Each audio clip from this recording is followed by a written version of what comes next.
Subscribe to Awaaz today. Click on the bell icon for latest national and international buzzing news. Navi Mumbai महानगर पालिका के नए आयुक्त अभिजीत बांगर ने कहा, अधिकारी और कर्मचारी को 24 घंटे उपस्थित रहना होगा और अधिकारी और कर्मचारियों की मनमानी बर्दाश्त नहीं की जाएगी। नवी मुंबई महानगर पालिका के नए आयुक्त अभिजीत बांगर ने आज पहली पत्रकार परिषद में नवी मुंबई की कोरोना महामारी की परिस्थितियों पर चर्चा की और कहा, कोविड-19 की स्थिति चुनौतीपूर्ण है। कोविड प्रशिक्षण बुनियादी ढांचे को बढ़ाने की जल्द आवश्यकता है और निजी प्रयोगशालाओं के बजाय नगर पालिका शालाओं पर विस्तार देना बेहद जरूरी है। नवी मुंबई महानगर पालिका उन लोगों पर विशेष ध्यान देगा जो प्रतिजन प्रशिक्षण शुरू करते हैं। अभी सबसे महत्वपूर्ण कोविड बेड, वेंटिलेटर और ऑक्सीजन बेड एक्सटेंशन की ज़रूरत है। कोविड-19 के मरीजों के लिए सुविधाओं पर जोर देने के साथ मृत्यु दर को कम करने पर जोर दिया जाएगा। नवी मुंबई महानगर पालिका के अधिकारियों को अपनी जिम्मेदारियों को पूरा करना चाहिए। नवी मुंबई नगर निगम के अधिकारियों और कर्मचारियों को 24 घंटे उपस्थित रहना चाहिए।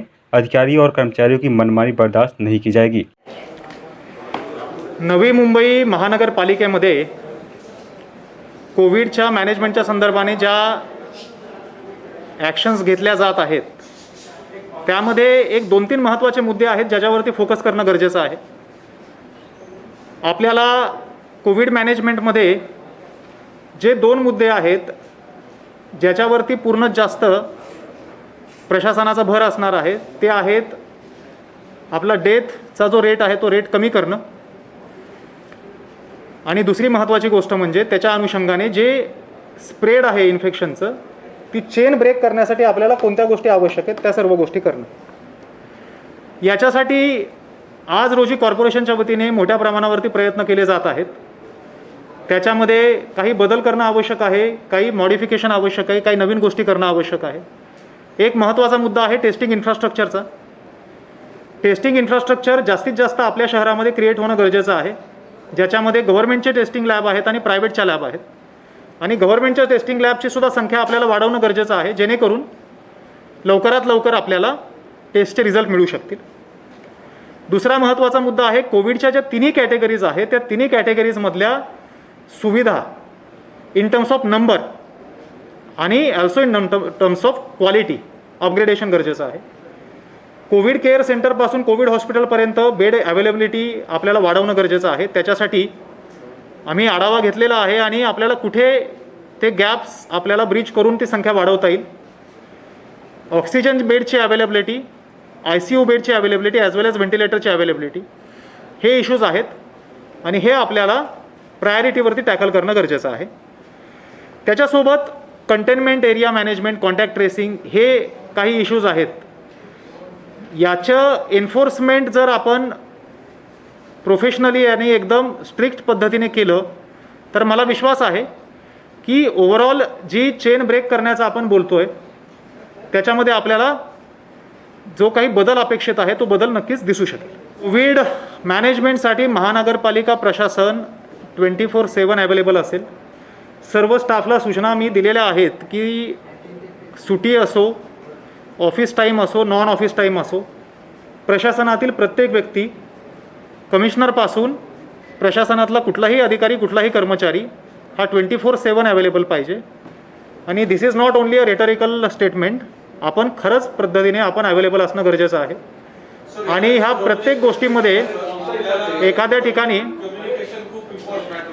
या जे स्टाफ आपण अवेलेबल असणं आवश्यक आहे त्यामध्ये फक्त अवेलेबिलिटी इज नॉट इम्पॉर्टंट। आपण जो फीडबॅक आपल्याला नागरिकांच्या मार्फत येतोय, जो फीडबॅक लोकप्रतिनिधींच्या मार्फत किंवा मीडियाच्या माध्यमातून येतोय त्या फीडबॅकवरती इमिडिएट आपण ॲक्शन करणं गरजेचं आहे। Covid is a pandemic situation आणि this is like a emergency ज्यामध्ये आपल्याला रुटीन पद्धतीने काम करून चालत नाही। आपण एक शब्द नेहमी वापरतो की आपण वॉर फुटिंगवरती काम करतो।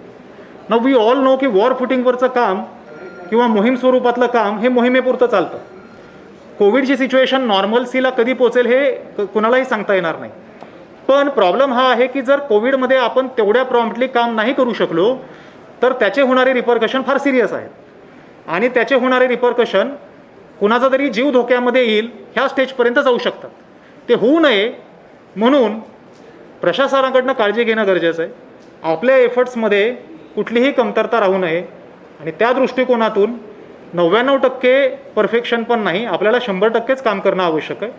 हा मेसेज मी सर्वांना दिलेला आहे. राज्यभरामध्ये झालेली आहे आणि अँटीजन टेस्टचा वापर पण सुरू करण्यात आलेला आहे.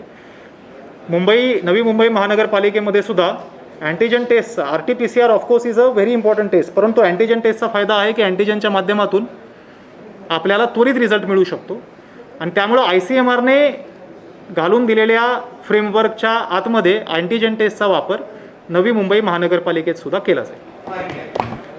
शाळा किंवा शालेय शिक्षण याबाबत फक्त नवी मुंबई महानगरपालिका स्वतंत्रपणे निर्णय घेऊ शकणार नाही. त्याच्यासाठी महाराष्ट्र शासन शालेय शिक्षण विभागाच्या माध्यमातून जे निर्णय घेतलेले आहेत त्या पद्धतीने अंमलबजावणी आपल्या भागात सुद्धा केली जात आहे आणि यापुढेही केली जाईल. सस्पेक्ट पेशंट हा कोविडचा जो असेल त्याच्यासाठी इमिडिएट त्याचं आपल्याला टेस्टिंग होणं गरजेचं आहे आणि टेस्टिंग नंतर त्याच्या सिम्पटमनुसार ज्या 3 कॅटेगरीज आहेत त्या 3 कॅटेगरीमध्ये इमिडिएट त्याचं ॲडमिशन होणं गरजेचं आहे. त्याच्यासाठी बेड आणि ॲम्ब्युलन्सची अवेलेबिलिटी हा एक क्रुशियल इशू आहे. पण ते जर आपण गॅप्स दूर केले आणि सस्पेक्ट पेशंटला टेस्टिंगसाठी इमिडिएट कुठं ॲक्सेस मिळू शकला तर आपल्याला फार मोठ्या प्रमाणावरती इन्फेक्शनची चेन ब्रेक करण्यामध्ये यश मिळू शकते. सो होम क्वारंटीनच्या व्यतिरिक्त इन्स्टिट्यूशनल क्वारंटीनमध्ये आपण पेशंट जर ठेवला तर त्या ठिकाणी आपल्याला मोठ्या प्रमाणावरती त्याची काळजी घेण्यासाठी सुविधा होईल आणि त्या दृष्टिकोनातून बेडची संख्या वाढवली जाईल. परिस्थितीपूर्वक निर्णय घेतला जाईल. आवाज टुडे पंकज बेनवंशी की report, Navi Mumbai. Subscribe to Awaaz today. Click on the bell icon for latest national and international buzzing news.